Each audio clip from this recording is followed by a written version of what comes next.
Hello and welcome. Today, we're not jumping into a massive battle or a famous sermon. Instead, we're going to a much quieter place. We're going to explore the incredibly profound final moments of Lord Krishna's life. It's a story about duty, yes, but also about an immense, almost unimaginable sorrow, and what it truly means to find liberation. So, our journey starts in this deep, profound silence. Just try to picture it. A lone figure, the embodiment of an entire era, is just waiting. But, this quiet isn't empty. Not at all. It's absolutely filled with echoes. You can almost hear the bugles from the Great War, the cries of all those who were sacrificed, and the heavy, relentless footsteps of a new, darker age, the Kali Yuga, drawing near. And this really brings up a huge question, doesn't it? Why would a being who literally shaped destinies, who established righteousness across the land, why would he now be found just waiting? This isn't just him taking a rest. It's something much deeper. It's a profound state of being that, believe it or not, holds the key to this whole story. Let's paint the picture. We're at a place called Balka Tirtha, and it's a scene of just absolute tranquility. There's a single figure resting under a peepal tree. The only sound is the rustling of the leaves. It's such a peaceful image, which is a massive contrast for a life that was defined by constant struggle, cosmic battles, and just relentless action. But see, under that calm surface, there's this turbulent ocean of memory and realization.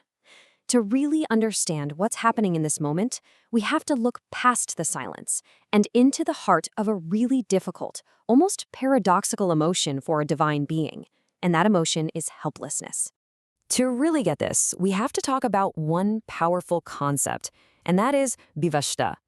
This single word captures this profound, almost tragic sense of helplessness that a divine being can experience. It is the absolute key to understanding Krishna's inner state right now.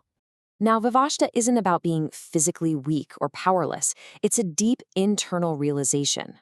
It's that moment when a divine guide, someone who has given everything to steer humanity toward the right path, finally has to accept the limits of that guidance against the powerful tide of human ego and our own nature. And this was really the core of his sorrow. I mean, think about it. He had won the Great War at Kurukshetra, he had established Dharma, but that victory must have felt so hollow. Because even as an embodiment of the divine, he came face to face with a heartbreaking truth. You just can't force righteousness on people who are determined to choose their own destruction. And this realization wasn't just some abstract philosophy. It came at a devastatingly personal cost. It led to what was likely his most painful memory of all, the complete annihilation of his own people, the Yadava clan. This, right here, was the true price of his duty. The cruel irony of his entire life's work is just laid bare right here. On one side, you have this historic, world-changing victory for righteousness, and on the other, the total destruction of his own family and the sacrifice of what are called his golden dreams. He guided the entire world only to have to stand by and watch his own kin destroy themselves. And what made it so incredibly painful was that it was all self-inflicted. The Yadavas, the very clan he had nurtured and protected his whole life, they didn't fall to some great outside enemy. No, they fell to their own internal arrogance, their own infighting, completely blinded by ego and what the text calls the intoxication of a false victory. For Krishna, this had to be the ultimate tragedy. But, and this is important, the story doesn't end in sorrow. From the absolute depths of this pain and helplessness, Krishna actually transcends to a state of ultimate peace and detachment. This is the incredible journey from vivashta to nishpruha.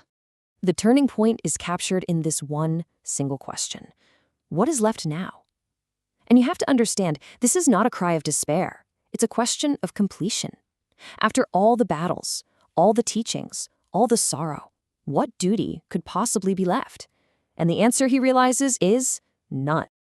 And that realization is nispruha. It's a state of complete desirelessness. It isn't sadness, it isn't happiness. It's this profound peace that can only come from knowing your purpose has been entirely fulfilled. There are no more hopes, no more expectations, and no more duties left to perform.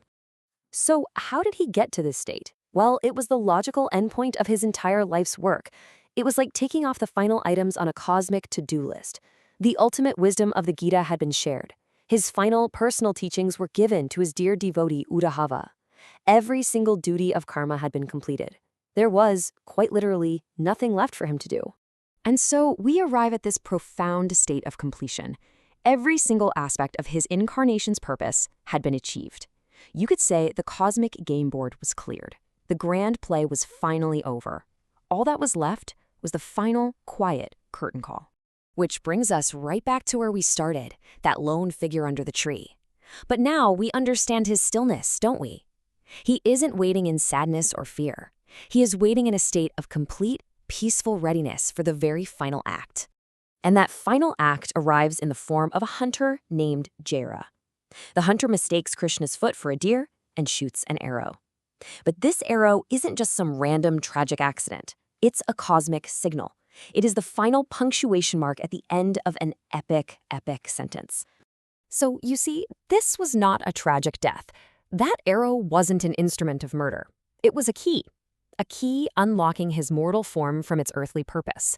It was the awaited release, the definitive, final end of one era, the Dwapara Yuga, and the start of the next. It was, in every sense, a chosen conclusion. And the story of Krishna's final moments leaves us with this really profound question to think about. It suggests that maybe true liberation isn't about escaping death, but about reaching a point where your life's purpose is so completely fulfilled that death just becomes the next logical, peaceful step. It really makes you wonder, what does it mean to be truly and completely finished with your work?